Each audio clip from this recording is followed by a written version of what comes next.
السلام عليكم. اليوم البنات حبيت نشارك معكم وصفة جديدة وهي أجنحة الدجاج بالبطاطا في الكوشة. ان شاء الله تجربوا الوصفة وتعجبكم. ما بقى لي غير نقول لكم ما تنسوش تخلوا لي جيم في الفيديو طبعا باش تدعموني اكثر واكثر. نروحوا للمقادير. انا هنا عندي أجنحة تاع الدجاج. انا هنا كنت نقيتهم مليح وشوضتهم. هنا واش راح ندير البنات؟ راح نضيف لهم 3 معالق كبار تاع الزيت. تحبوا ديروا لهم الزبده ثانيك بصح الزبده تكون طريه. هنا راح نضيفوا فلفل كحل، نضيفوا العكري، ونضيف الكزبر، نضيف الكركم، ونضيف لي زيبيس تاع الدجاج، توابل الدجاج، اكيد بلا ما ننساو الملح، ونضيف ملعقه كبيره تاع طماطيش تاع العلبه،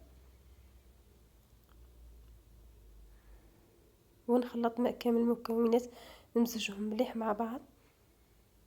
ومن بعد واش ندير هنا؟ تحبوا تضيفوا لها الموتارد، انا ما كانش عندي الموتارد. دونك هنا واش راح ندير؟ هنا راح نحطهم نغطيهم بالبابي سيلوفان، نحطهم في الثلاجه على الاقل ساعتين و 3 ساعات هكا باش يتفاعلوا. اكيد نضيف لهم تقريبا ملعقتين كبار تاع الماء ونخلي عليهم في الفريجيدار.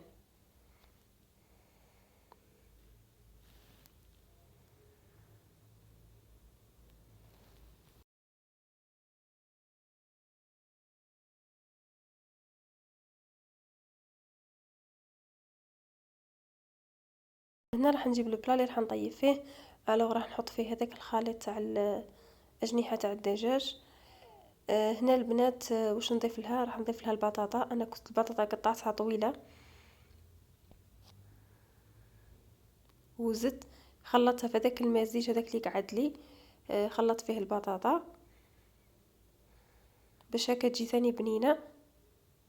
ومن بعد ضفت 2 كيسان تاع ماء ودخلتها الفرن على درجه 180. نخلي عليه حتى وقت تطيب. هي ما تاخذش بزاف في الفرن. هذه الوصفه سهله وسريعه يعني ما تاخذش معك الوقت. هنا حنحط البطاطا على هذاك الاجنحه تاع الدجاج كما راكم تلاحظوا البنات.